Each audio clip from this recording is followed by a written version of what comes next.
වයස අවුරුදු 27යි වයස ඉවර කවන්නේ නැද්ද? 27යි. අධ්‍යාපනයේ ඒ දේවල් ටික පොඩ්ඩක් හිටින් තියෙනවද?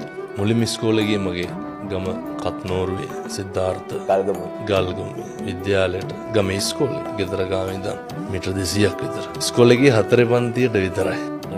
ශිෂ්‍යත්ව ලියන්න ඔන්න මෙන්න කියලා තියලා වගේ තමයි 2007 මේ 26 පැවිදි වුණේ.